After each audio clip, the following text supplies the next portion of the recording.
আসসালামু আলাইকুম ওরহমতুল্লাহি ওবারাকাতু। আলহামদুলিল্লাহ, আজ আমি আপনাদের সাথে আলোচনা করব সিজদারত অবস্থায় সিজদায় মাথা রেখে ছোট্ট একটি দোয়া 3 বার পড়লে আল্লাহ তাআলা আপনাকে এত ধনী বানিয়ে দিবেন, আপনার ধন সম্পদ রাখার জায়গা পর্যন্ত হবে না। ইনশাআল্লাহ আপনার চাহিদা পূরণ করে দিবেন আল্লাহ তাআলা, আপনার যতটুকু প্রয়োজন ধন সম্পদের।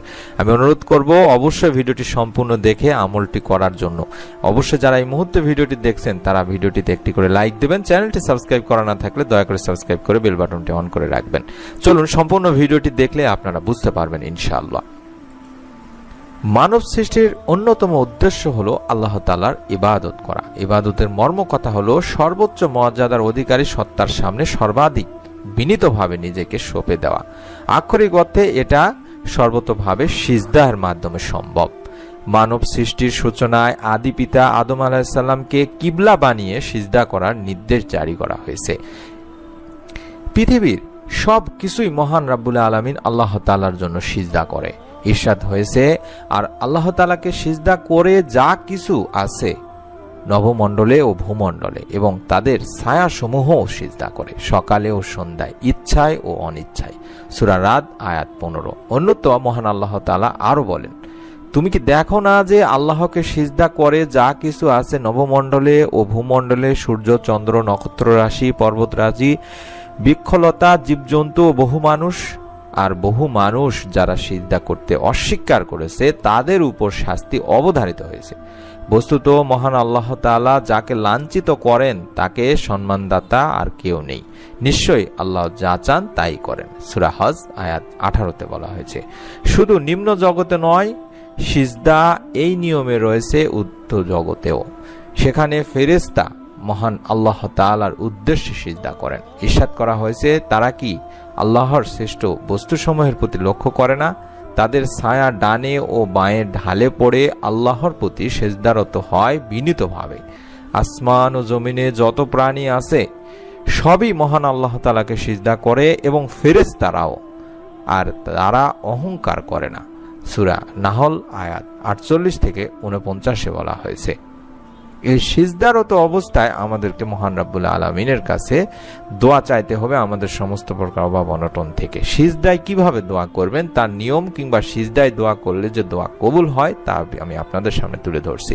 সিজদায় দোয়া করলে যে দোয়া কবুল হয় এই বিষয়ে সহিহ মুসলিম শরীফের একটি হাদিস রয়েছে। নবী করিম সাল্লাল্লাহু আলাইহি সাল্লাম বলেছেন, বান্দা যখন সিজদারত অবস্থায় থাকে তখন সে তার রবের সবচেয়ে নিকটবর্তী অবস্থায় চলে যায়। কাজেই তোমরা সেই সময় বেশি বেশি দোয়া করো, সেই সময় দোয়া কবুল করা হবে। এটি সহিহ মুসলিম শরীফের 350 নম্বর সহিহ একটি হাদিস। এবার আমরা জেনে নিব সিজদায় দোয়া করার নিয়ম কি। কি নিয়মে আপনি সিজদারত অবস্থায় সিজদায় মাথা রেখে দোয়া করবেন। সিজদায় দোয়া করার জন্য প্রথমে অবশ্যই আপনাকে সিজদাহের তাসবিহ পড়ে নিতে হবে। সেই হিসেবে মূলত আমরা সুবহানা রাব্বিয়াল আলা অথবা অন্য যে কোনো তাসবিহ 3 বার পড়তে পারি। এই তাসবিহ পড়ার পরে আপনার দোয়া শুরু করতে হবে। সিজদার অবস্থায় থাকা অবস্থায় হোক সেটি ফরজ, সুন্নত কিংবা নফল নামাজ। অর্থাৎ আপনি চাইলে ফরজ নামাজের সিজদাতেও দোয়া করতে পারবেন, এটি বৈধ রয়েছে। তবে বিভিন্ন আলেম এবং স্কলারদের মতে অনেকেই বলেছেন অন্তত ফরজ নামাজের সিজদায় দোয়া না করা উত্তম, তবে এটি নাজায়েজ নয়। অবশ্যই আপনারা সিজদায় দোয়া করবেন আল্লাহ তাআলার কাছে যেই সমস্ত জিনিসগুলো মানুষকে দিতে পারে সেই সমস্ত জিনিসগুলো ছাড়া। তবে এই বিষয়ে অবশ্যই আপনাদের মাথায় রাখতে হবে, আপনি সিজদার মধ্যে এমন কোনো জিনিস চাইতে পারবেন না যেগুলো সিজদায় চাওয়া বৈধতা রয়েছে সেগুলো আপনি চাইবেন। যেমন ঋণ মুক্তি চাইতে পারেন মহান আল্লাহ তাআলার কাছে, আপনার স্মৃতিশক্তি বৃদ্ধির জন্য বলতে পারেন, উত্তম জীবনসঙ্গী, ভালো জীবনসঙ্গীর জন্য আল্লাহ তাআলার কাছে আপনি সিজদায় দোয়া করতে পারেন। অর্থাৎ যেগুলো মানুষের হাতে নেই সেগুলোই আপনি আল্লাহ তাআলার কাছে সিজদারত অবস্থায় চাইতে পারেন। আপনি আপনার ঋণ মুক্তির জন্য বা অভাব অনটনের জন্য মহান আল্লাহ তাআলার কাছে চাইতে পারেন। আল্লাহ তাআলার কাছে যদি আপনি এইভাবে দোয়া করতে পারেন তাহলে মহান আল্লাহ তাআলা আপনার দোয়া কবুল করবেন, আপনাকে ধনী বানিয়ে দিবেন ইনশাআল্লাহ।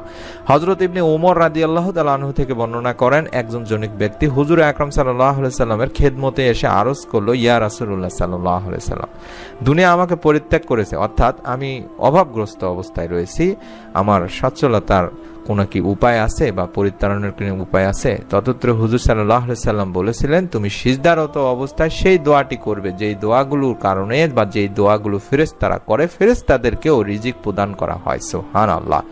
সেই দোয়া করলে আপনিও আপনার রিজিকের সংস্থান আল্লাহ তাআলা করে দিবে ইনশাআল্লাহ। হুজুর পাক সাল্লাল্লাহু আলাইহি সাল্লাম এই দোয়াটির কথা বলেছেন।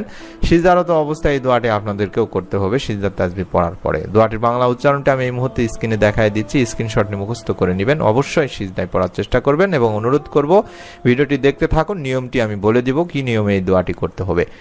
এই দোয়াটির বাংলা উচ্চারণ হচ্ছে সুবহানাল্লাহি ওয়া বিহামদিহি সুবহানাল্লাহিল আযীমি ওয়া বিহামদিহি আস্তাগফিরুল্লাহ। আমি আবার একবার বলে দিচ্ছি, সুবহানাল্লাহি ওয়া বিহামদিহি সুবহানাল্লাহিল আযীমি ওয়া বিহামদিহি আস্তাগফিরুল্লাহ। এই দোয়ার বাংলা অর্থটি হচ্ছে আল্লাহ তাআলার পবিত্রতা বর্ণনা করছি এবং তার প্রশংসা গীতির সাথে তাকে স্মরণ করছি। মহান রব্বুল আলামিন আল্লাহ তাআলার পবিত্রতা বর্ণনা করছি এবং তার প্রশংসা বর্ণনার সাথে আল্লাহ তাআলার নিকট ক্ষমা প্রার্থনা করছি। এই আমলটি আপনাদেরকে অবশ্যই সিজদারত অবস্থায় করতে হবে।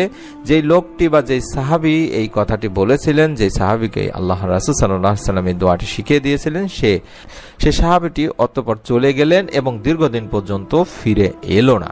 এরপর একদিন হঠাৎ এসে আল্লাহ রাসূল সাল্লাল্লাহু আলাইহি সাল্লামের কাছে আরজ করলো, ইয়া রাসূলুল্লাহ সাল্লাল্লাহু আলাইহি সাল্লাম, দুনিয়া আমার কাছে এত বেশি পরিমাণে এসেছে যে তাকে কোথায় রাখবো আমি জানি না। অর্থাৎ তার ধন সম্পদ আল্লাহ তাআলা এত পরিমাণ বৃদ্ধি করে দিয়েছেন মহান রাব্বুল আলামিনের কুদরতি এবং গায়েবী সাহায্য থেকে, যে সে তার ধন সম্পদ রাখার জায়গায় পাচ্ছে না। সুবহানাল্লাহ সুবহানাল্লাহ। নিয়তটি করে ফেলুন তিনি ভাই বোনেরা, বিশ্বাস করে আমলটি করবেন।